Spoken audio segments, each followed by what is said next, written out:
In my opinion, on 5 Live Breakfast. Councils across Britain are getting more powers to limit the spread of what the government is describing as dodgy businesses. In England, new vape shops need to apply to their local council for permission to open. But our next guest thinks vape shops are better than no shops at all. Liam Humberstone is a board member for the independent British Vape Trade Association. So I think fairly clear what your position is going to be, Liam. But outline, why do you think vape shops can be a positive addition to the high street? Good morning, Rick. I think really importantly, vape shops run in the right way, run legally and as proper businesses actually have a really important social function, and that's to provide adults who would otherwise be smoking with an alternative that is much less harmful. And that is becoming really misunderstood and lost in the noise. But I suppose that what people will say in response to that is you don't need, 4 or 5 vape shops on one strip of road in order to provide that service that you're talking about. No, absolutely. I agree with you completely there, Rick. I think that the volume of so-called vape shops that have sprung up during the popularity of disposable vapes, in many cases, these are actually fronts for illegal activities, selling illicit tobacco. Very often I've noticed in trading standards reports, illicit tobacco and smuggled cigarettes are actually the main business of a lot of these small shops. And of course, the difficulty is that proper vape shops, people who are running this as a professional business and have been doing so for 10 to 15 years, of course, will have to get the planning permission. They will lose the rates relief. And of course, the dodgy shops, unless anyone tells them to stop, unless anyone goes in and closes them down, they'll just carry on because they don't pay income tax, they don't pay VAT, they probably don't pay the rates that they're due, and I've heard in many cases they don't actually pay any rent until they get evicted. So the thing that's very frustrating about this is that there's a little bit of dog whistle politics going in we will remove these things that you don't like the look of from your high street. But of course, the effect on professionally run vape shops is that we feel we're ending up being tarred with the same brush. Yeah, but I don't really know what the solution to that is, because you can understand people's concern about these illegitimate ones where, what is happening inside is actually criminal. They don't look any different to the ones that you're saying are proper vape shops.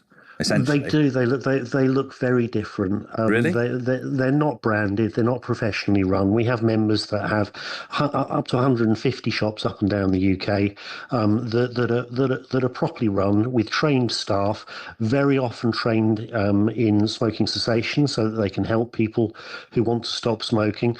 And those are very different to the shops that have been set up very quickly just to pile high and sell cheap whatever they think might sell. And in all honesty, I don't think that the answer for the shops that are criminally run is for them to lose their rates relief. The answer for those is to shut them down. I mean, this proposal is about controlling the opening of new shops, not automatically closing existing legitimate ones. And it doesn't feel unreasonable for councils to have some say in what shops are opening in their towns, right?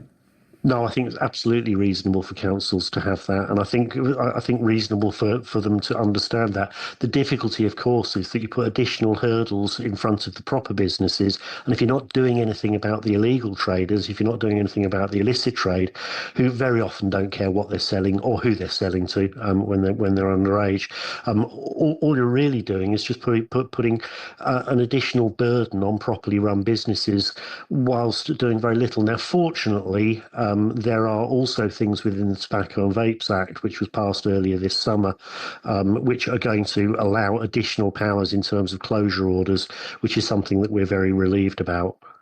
But presumably, these new controls will make it harder for non-legitimate shops to open.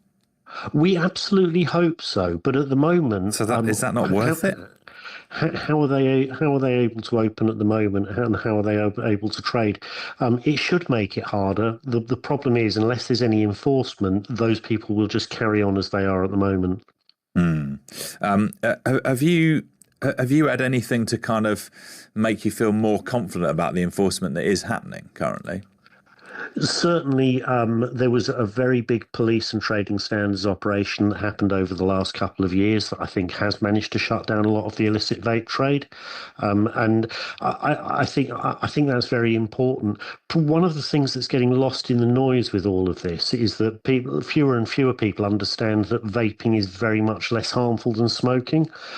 So whilst we're looking at these illicit shops and talking about that as if it's the vape sector, which of course feels really insulting for those of us who've been in it for many years, trying to run good businesses that actually are of societal benefit. But we have fewer and fewer people who actually understand that vaping is really very much safer than smoking. Good to speak to you this morning, Liam. Lots of people getting in touch about this as well. Liam Humberstone, board member for the Independent British Vape Trade Association. What do you think then? Liam thinks, vape shops are better than no shops at all. Doesn't like the fact that legitimate vape shops are getting tarred with the brush of ones where actually what is happening inside is criminal. 85058. It's 7:56.